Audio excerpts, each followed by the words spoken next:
Uh, what comes to mind, my first reaction is again this idea of you need to be first okay with yourself before you can make anybody else okay around you. So you need to be that person who wakes up in the morning without a stomach pain, and with you having the tools and the resources and understanding and perspective and knowledge and ability to go through the day doing the best you can. And the best you can needs to be a little more than just average. For many people, the best they can, it's actually below average. And that's a problem. And they need to keep growing their skill set and all of that.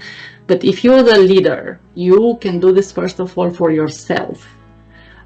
You cannot help anybody else if you cannot help yourself first to be in an okay place. So you need to be sustainable first of all. And once you are sustainable and you have self-awareness and maturity, and again, maturity doesn't mean age.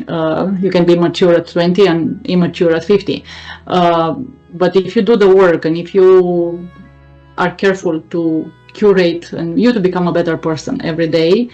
So again, I like how this word sustainable. If you are sustainable, then you can have a hope that you are going to help some other people to help them in their sustainability, for them to wake up in the morning. Because as a leader, you have so much power. So much power comes from that managing people, and you can have not absolute, but some power to help that person wake up in the morning, help your team wake up in the morning without a stomach pain and more able and capable and having ownership and all of that.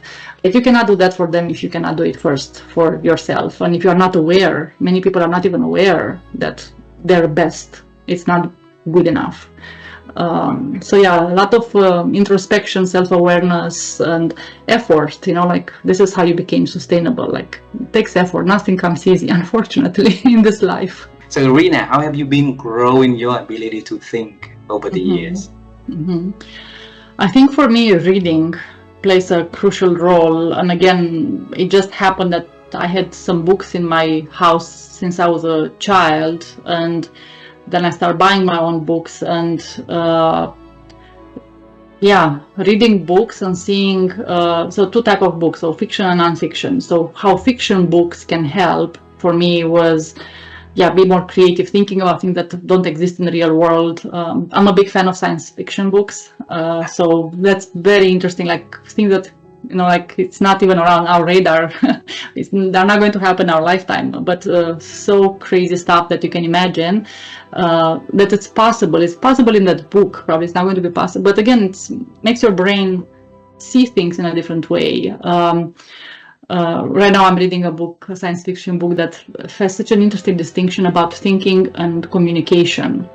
There is a species in this book that for them thinking and communication is the same thing. But for us, for humans, it's not like that. We can think, but we can communicate differently, or we can lie, we can mislead, we don't say exactly what we think. So even that is such an interesting concept. I never thought about that thinking and communication is different for humans.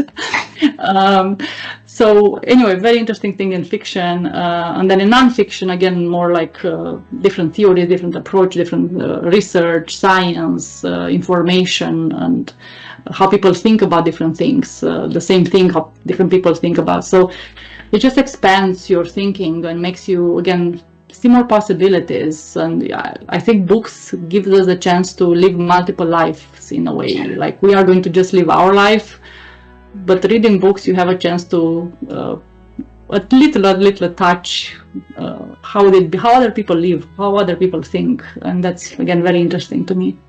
Beautiful, beautiful.